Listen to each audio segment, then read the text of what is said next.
Maria, 45% of filers during this tax season availed themselves of at least one of those programs. So we had record refunds, and because of the modernization at the IRS, if you filed electronically, we were able to get your refund out in 21 days. So the consumer's very strong.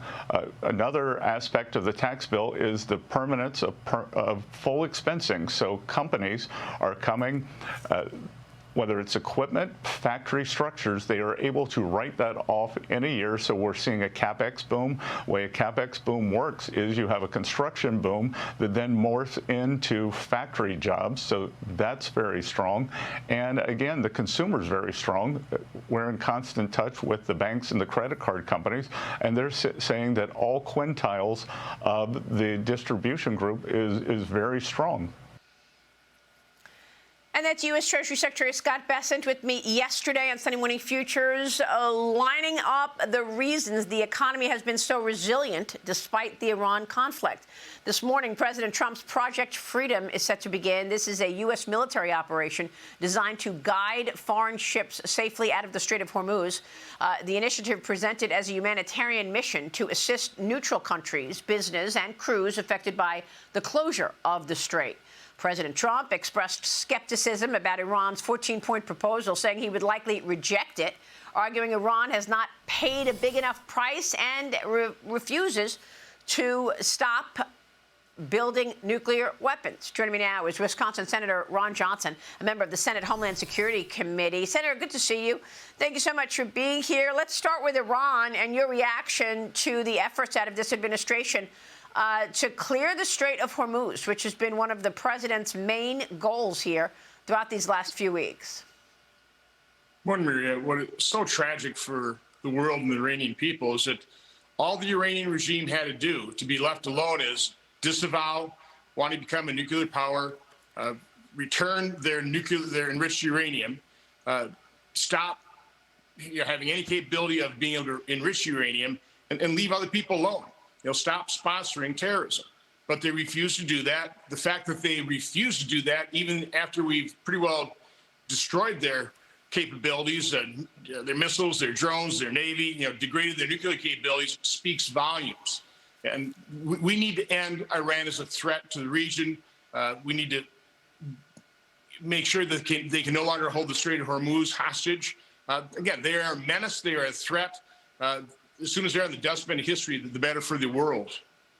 Yeah, and I know that the Treasury Secretary yesterday said that the U.S. is suffocating Iran, that this military operation has now moved into a economic warfare. Now, the president sent a formal letter to Congress on May 1st saying that the Iran conflict has effectively ended. That's basically what he told me in my interview with him 2 weeks ago. What did you take away from that letter from the president? Well, I think he's correct. The kinetic military operation against Iran is pretty well ended. I don't think any president since the War Powers Act was enacted have acknowledged it as constitutional. I don't believe it is either. So, I mean, most presidents try and comply with it so that, again, Congress doesn't complain, but Congress is going to complain anyway. Okay.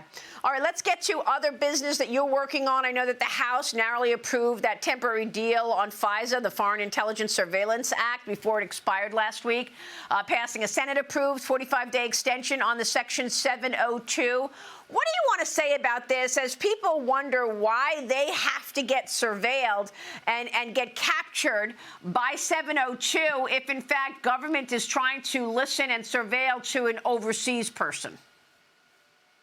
Well, I certainly understand the requirement to have something like FISA for overseas actors, for foreign terrorists and people that want to threaten America from outside a country.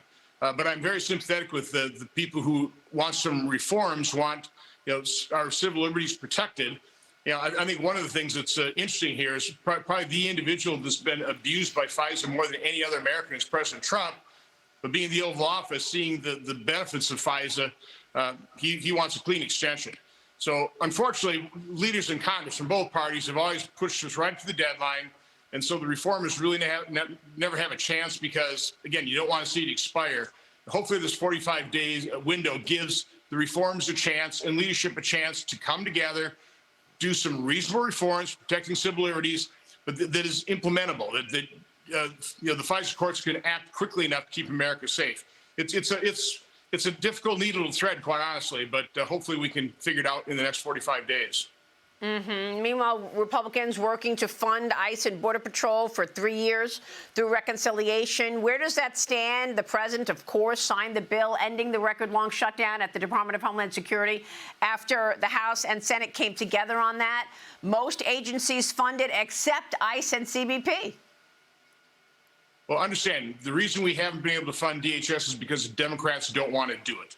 They want to defund ICE. They want to defund CBP. So Senate Republicans recognize that. We passed funding for about 90% of DHS, 20 of the 22 agencies. The House delayed a bit on that. From my standpoint, came to their senses, passed that. Now we need to pass a very targeted reconciliation bill that will fund ICE and CBP through fiscal year 2029. And for those, including me, that want to do more in reconciliation, do a third reconciliation.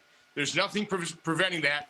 Let's quickly pass this skinny reconciliation, get that behind us, have DHS, CBP, ICE funded, and then listen, there's all kinds of things I'd like to do in reconciliation, including returning to a reasonable level of pre-pandemic spending, which we didn't do in the One Big Beautiful Bill.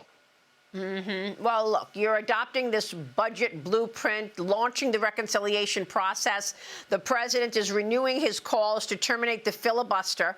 And I know you and I have talked about this a lot, but the president wrote on Truth Social this weekend, Republicans must terminate the filibuster and approve all of the necessary safeguards we need for elections to protect the American public during the upcoming midterm elections. Senator, it doesn't look like you have that kind of support in terms of getting rid of the filibuster. But what do you think happens after the midterms? I mean, if the House loses the majority, which is widely expected, does the president's agenda get impacted? Well, we didn't have the votes to end the 60-vote threshold on nominations until the Democrats were so obnoxiously obstructionist. All of a sudden, we had 53 Republicans. Right now, we probably don't have the votes in the Republican conference because Republicans, we would like to have the ability to block awful Democrat legislation from the minority. The problem is when the Democrats have the chance, they will end the filibuster. They want to turn America into a one-party nation.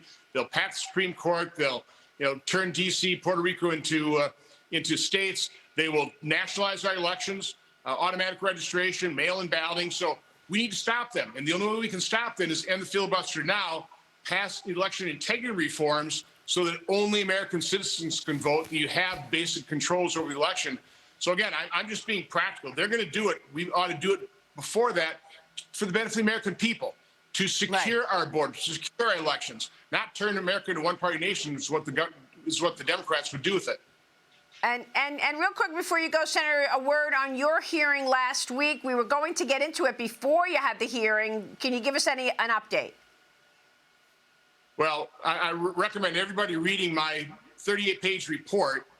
It's unmasked how Biden health officials purposely turned a blind eye toward COVID-19 safety signals.